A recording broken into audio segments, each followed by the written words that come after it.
delivering value and exploring great books from around the world. Hi, this is Sally from Book Insights. Today, we're diving into the book The House of Morgan by Ron Chernow, who's the president of the American Writers Association. He earned the 1990 National Book Award for this work, and Ron Chernow has also won a Pulitzer Prize.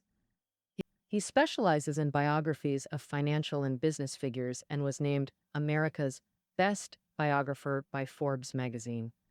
The translator, Jin LeCun, is a heavyweight in global finance, formerly chairman of CCC and now president of the AIIB. The House of Morgan has long been the world's most formidable financial institution, simultaneously owning stakes in America's top 10 financial firms and controlling major industrial and transportation companies, creating a massive financial empire. When financial issues arose, leaders like kings, presidents, prime ministers, and business titans from around the globe had to turn to them for assistance. The House of Morgan was established over 150 years ago and has weathered the Great Depression, financial crises, and both world wars. Morgan's history encapsulates the evolution of Wall Street. The author brings to life the most legendary chapter in modern finance by detailing the thoughts, deeds, and unique viewpoints of three generations of Morgan leaders and partners in a clear narrative. The Chinese edition spans over 1,000 pages, so we'll break it down into 2 episodes. We'll guide you through this monumental work. Today's episode covers the first half, split into 2 parts. Part 1 explores the founding and ascent of the House of Morgan. Part 2 examines how Morgan's power peaked. First, we'll delve into how the House of Morgan was established. The founding patriarch of Morgan was Junius Morgan. Junius Morgan came from an established family that immigrated from Wales to Massachusetts and became wealthy landowners. Junius inherited over $1 million from his father and started in shipping and finance in Boston. Back then, that sum was like being a billionaire today. With his inheritance, Junius was charming and cultured, unlike many nouveau riche Americans who faced rejection from European elites. A pivotal moment in Junius's life came in 1853.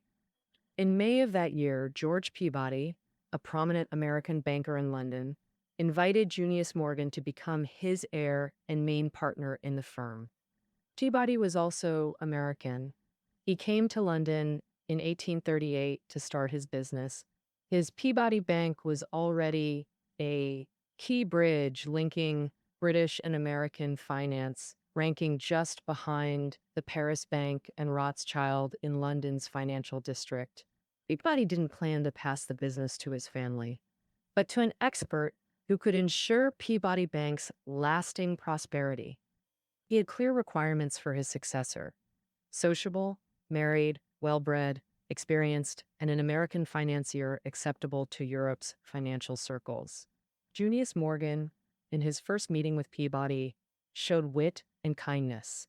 Behind the charm of a gentleman, there was deep restraint and caution. This made Peabody instantly captivated, deciding to invite Morgan to join, preparing him to inherit his wealthy empire. In 1864, the elderly Peabody retired from the company to focus on charity. Junius eventually inherited the company and renamed it J.S. Morgan, and this was the beginning of the century-old Morgan Financial Group. Morgan's initial structure was simple. Junius Morgan in London raised funds from British nobility and industrial capitalists, while his son, Pierpont Morgan, in New York, handled securities issuance for American companies. Initially, Baring and Rothschild acted as financial brokers in London. After Junius Morgan took over Peabody's business, he bypassed these established British banks and partnered with his son, Pierpont, to dominate most of the capital flow between Britain and America. The vast majority of people passing by Morgan Bank's headquarters couldn't open an account there. Although Morgan publicly claimed they didn't pick clients, in reality, they didn't serve ordinary people. They only took deposits from high nobility, large corporations, financial institutions, and foreign governments. They followed the secretive, low key style of old European private banks, no advertising, no mentioning client names, and avoiding mass media as much as possible. Why was Morgan so aloof? This has a lot to do with the historical context. At that time, during the height of the Industrial Revolution, spreading from Europe to the world, the funds needed for America to develop heavy industries like railroads, metallurgy, and chemicals far exceeded what any single entrepreneur could afford. Thus, there was a huge demand for financing. On the other hand, society's wealth was concentrated in the hands of the high nobility and big capitalists.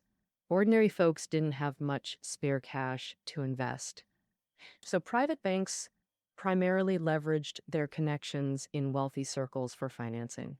Since they catered to the wealthy, um, they naturally stayed far from the general public. Compared to old school European private banks like Rothschild, Morgan had a unique advantage. It was perfectly positioned along the capital route linking Europe and America. This was the era's most active capital flow route. Truly a case of the times creating heroes. Economically, two things mattered most. The British Empire needed to export its massive capital globally, and North America needed to import capital, technology, and people to build infrastructure. Morgan succeeded by connecting these two forces. The Atlantic region was becoming an integrated global market. Whenever wars disrupted European commodities, America exported grain and cotton, sending prices soaring. During the mid-19th century Crimean War in Europe, U.S. grain prices skyrocketed. To transport grain from Midwestern states to the East Coast, railroads boomed, and Morgan issued railroad bonds and stocks surged. Just in railroads during the pre-Civil War decade, European investors poured $1 billion into North America, equivalent to $2.5 trillion today, enough for 78 Beijing-Shanghai high-speed railways, a promise-scented investment in human history. After the Civil War, railroad construction accelerated even more. In just 8 post-war years, total U.S. railroad mileage doubled to 70,000 miles. Railroads weren't isolated. They were a massive scaffolding. The New World immigrants dreamed of was built on this rail network, with towns springing up along tracks, filled with Europeans drawn by land and mines. As U.S. railroad stocks soared, speculation grew increasingly frenzied. But across North America's vast expanse, with complex flows of grain, cotton, minerals, and people, which railroads would actually profit, which were doomed to lose money, European investors were clueless, relying entirely on American agents to guide their New World treasure hunt. Back then, U.S. investment banks split into two camps: Jewish bankers who mainly imported Central European capital from Germany and Austria-Hungary. The other was Protestant banks represented by Morgan, which primarily brought in British capital. And after decades of operation, the elder Morgan, Junius, had fully opened London's capital markets, but his son Pierpont Morgan's influence in America couldn't match that symmetry. To quickly expand their reach, secure more stock and bond issuance business, and avoid falling behind in competition with Jewish banking consortiums, Junius decided to find Pierpont a new partner to extend the Morgan Group's influence beyond New York. Then came Anthony Drexel, a Protestant banker from Philadelphia who admired Morgan's London sophistication. He proactively approached Junius, hoping to unite their institutions. Drexel Bank was already one of America's largest banks by volume. In Morgan's first merger, they acquired a firm far larger than themselves. Both parties reached an agreement. They established Drexel, Morgan and Co. in New York, the predecessor to J.P. Morgan Bank. This merger greatly elevated the Morgan Group. In America, the enhanced visibility and influence in political and business circles gave young Pierpont Morgan status comparable to his father's in London finance. Shortly after merging with Drexel Bank, a major event occurred that propelled Morgan into America's financial elite. In 1873, the U.S. federal government decided to issue new bonds at lower interest rates to repay the $300 million Civil War debt. The $300 million face value bonds equal about $60 billion today. This was an astronomical sum at the time, with only a handful of consortiums daring to underwrite it. Moreover, government bonds weren't Morgan's specialty. Previously, U.S. bond issuance relied mainly on Jay Cooke, nicknamed the White-Bearded Emperor of Finance for his distinctive appearance. This white-bearded emperor pioneered government bond sales in America with 2,500 agents and had earned praise from President Lincoln. Given the bond's massive scale, Pierpont lobbied that including Morgan would accelerate sales. Ultimately, the Treasury assigned half the $300 million bond underwriting to Morgan and half to the white-bearded Emperor Cooke. Without a sales force triumphant, Morgan used their wholesale approach targeting European investors and surprisingly outsold Cooke. The success of this deal not only earned millions in fees, but also opened the doors to the White House for Morgan. Next, Morgan achieved another milestone. The Vanderbilt family, railroad magnates, entrusted Morgan with issuing bonds for the New York Central Railroad, America's highest revenue railroad company. Pierpont didn't disappoint, selling all 250,000 shares within 2 years, mostly overseas, astonishing Wall Street as a miracle. Morgan earned a commission of $3 million, setting a new record for a single deal. Previously, Pierpont's image on Wall Street was merely that of the stern-faced son sent by the elder Morgan after completing the New York Central bond issue. Afterward, his tone and letters to his father showed he had transformed from an obedient son into a confident business partner. The elder Morgan in London gradually began to enjoy a semi-retired life. By the 1880s, due to declining health, Junius Morgan withdrew from business.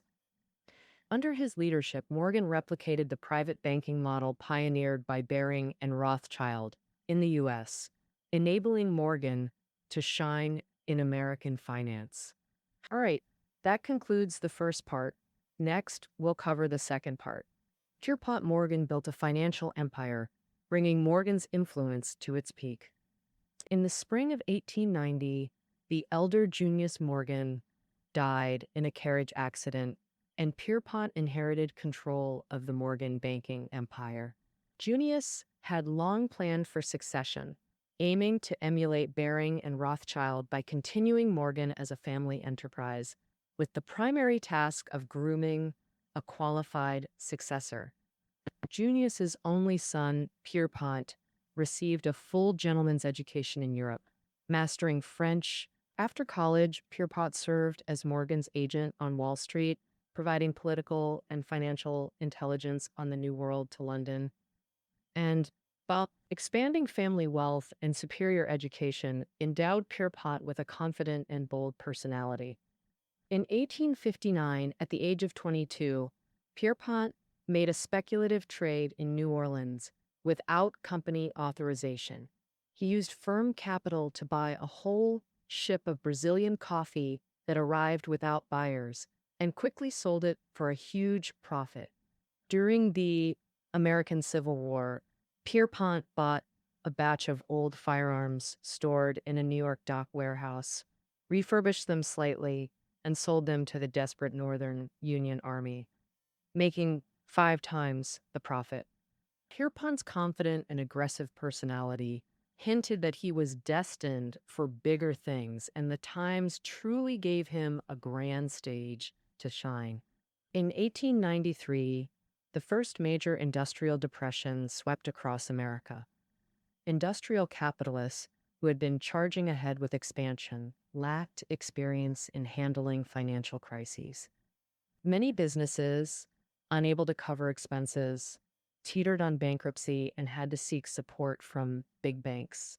Morgan seized the opportunity to gain control over numerous railroad companies and industry giants like General Electric, International Telegraph and Telephone Company, DuPont, and General Motors through equity investments and debt restructuring. The author writes that east of the Mississippi River, all railroad companies underwent restructuring by Morgan, and 1/6 of America's total railroad length was Morganized. By 1900, America's once complex and diverse railroad system, under the control of Wall Street consortiums led by Morgan, Kuhn, and Loeb, had merged into 6 giant systems. Actually, Morgan's own capital was no more than tens of millions of dollars, yet they controlled industrial assets worth billions.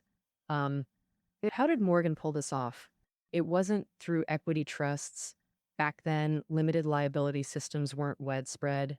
If a company went bankrupt, banks could take the company's bonds to shareholders and pursue joint liability. To guard against this risk, individual investors often handed their stocks to Morgan in exchange for an equity trust certificate signed by Morgan, guaranteeing annual dividends while taking on joint liability if the company failed. This way, Morgan centralized the scattered ownership of large companies. Under the pretext of ensuring profitability and avoiding bankruptcy, Morgan demanded board seats to directly manage operations.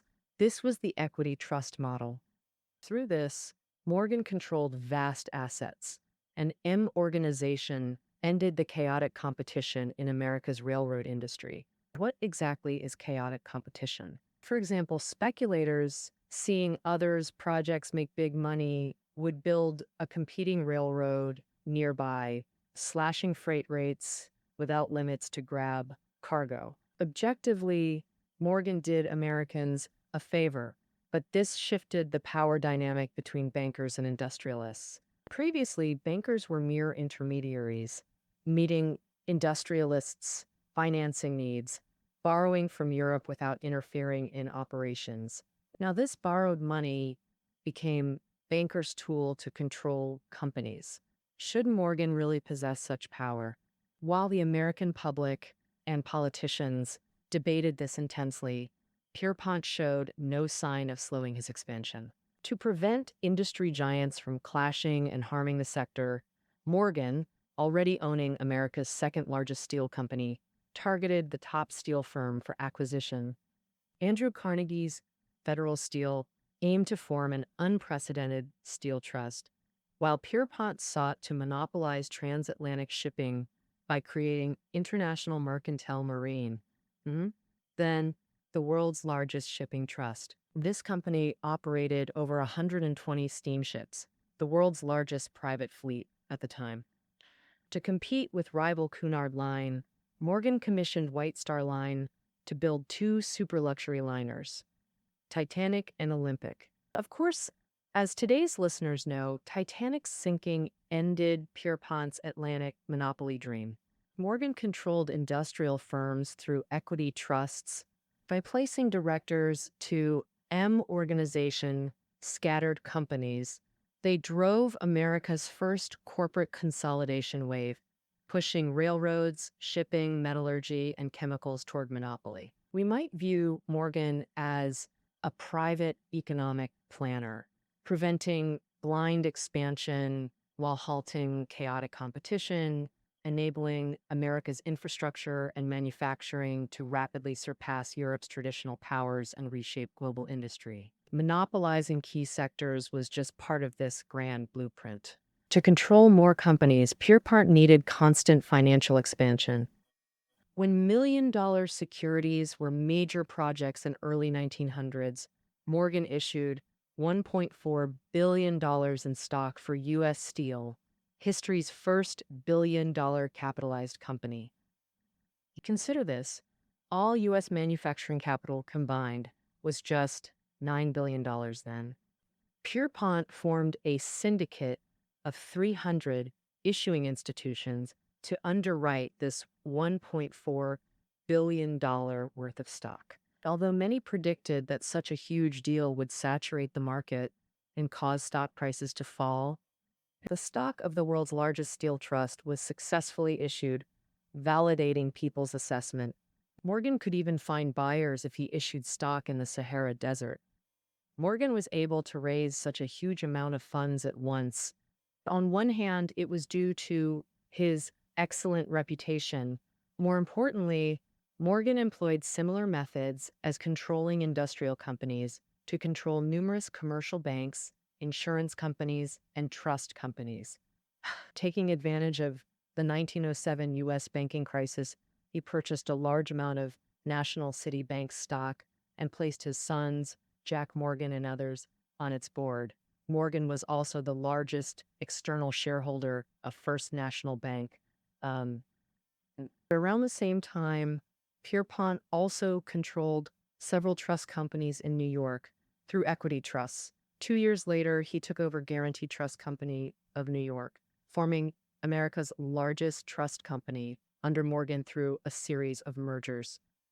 By the end of 1909, Pierpont acquired a majority stake in Equitable Life Assurance Society, placing it among America's top 3 insurers. Through mergers that snowballed, Morgan formed a universal bank on Wall Street, integrating deposits, loans, securities, trust, and insurance services.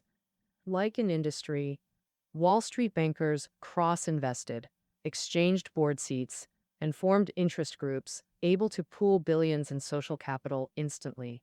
People called this bankers' alliance a money trust. The money trust's monopoly on funds and credit empowered Morgan to take on roles beyond private banking, like stabilizing the dollar's value and acting as lender of last resort to calm markets. In 1907, the U.S. economic depression triggered another major stock market crash. Wall Street was in panic. Stock prices plummeted. No one dared to buy. Trading halted. Government interventions failed. Finally, the Treasury Secretary handed $25 million in government funds to Pierpont Morgan to use freely. Within 2 hours of Morgan stepping in, the selling frenzy stopped. The market stabilized. A private bank saved the nation from collapse. Unprecedented in financial history. As the saying goes, things turn when they reach extremes.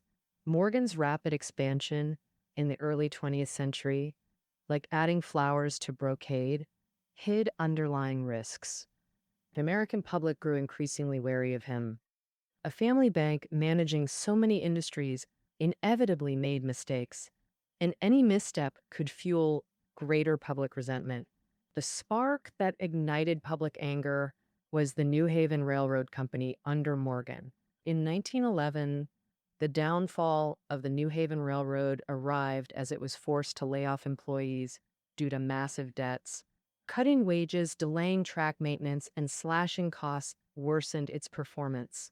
Shareholders got no dividends, and train accidents kept occurring, setting a dreadful record. Over 2 years, there were 11 accidents, causing dozens of deaths. This situation wasn't accidental. In America's early industrial landscape, businesses were primitive and lacked a trained management force. Industrial consolidation led by financial groups once improved U.S. corporate management. But as industrial specialization deepened, companies needed more professional management and technical teams, while monopolies restricted competition. Trusts became forces that hindered industrial progress. Initially, the federal government stayed neutral in the war against monopolies, but after President McKinley's assassination, it turned against Morgan. Congress held 2 hearings targeting the Morgans. Pierpont Morgan and Jack Morgan were eloquent in testimony, but it didn't calm public anger. The Peugeot hearings in Washington in winter 1912 marked the official split between politics and Morgan. Peugeot, chair of the House Banking Committee, released a lengthy report alleging that Pierpont and his allies held over 300 board seats in more than 100 major U.S. companies. Additionally, Pierpont's Morgan empire controlled 33% of U.S. financial capital worth nearly $20 billion. and 65% of insurance assets worth $12.5 billion. Such concentration of wealth by a private bank was indeed unsettling. After 6 months of heated debates with politicians at the Pujo hearings, Pierpont Morgan died of illness while traveling in Egypt. That same year, Congress passed the 16th Amendment requiring income tax on dividends. Next, they established the Federal Trade Commission to investigate market concentration across U.S. industries. The 16th Amendment also mandated dividend taxation, further destabilizing large companies' ownership structures. People preferred trading stocks for profit rather than holding shares long term. The federal government reclaimed public functions previously handled by Morgan, transferring them to public institutions. On December 23, 1913, President Wilson signed the Federal Reserve Act, creating a congressional accountable Federal Reserve Board to serve as America's central bank. A year after Pierpont's death, Morgan took a Wall Street stunning step to show no monopoly intent. They collectively resigned from board positions at 30 banks, railroads, and manufacturers. The Morgan Empire began dissolving. After Pierpont Morgan's death, his assets were revealed. He accumulated $68.3 million plus $50 million in art, far less than public speculation. Compared to what he could have amassed, he showed remarkable restraint. Andrew Carnegie sighed at the figure. Hard to believe he wasn't a rich man, a magazine writer noted. Pierpont's modest wealth proves he never exploited insider knowledge for personal gain. This concludes the first part of Morgan's story. In summary, Morgan rose by linking British capital with American industry across the Atlantic. They dominated U.S. government debt and corporate securities, then used equity trusts to control industries while building a money trust through cross-holdings, establishing a financial empire at its peak. But this triggered public and government alarm. New regulations dismantled the Morgan Empire, though their story continues. After Pierpont, J.P. Morgan Jr. emerged. During WWI, Morgan gained diplomatic influence while family control gradually shifted to partners.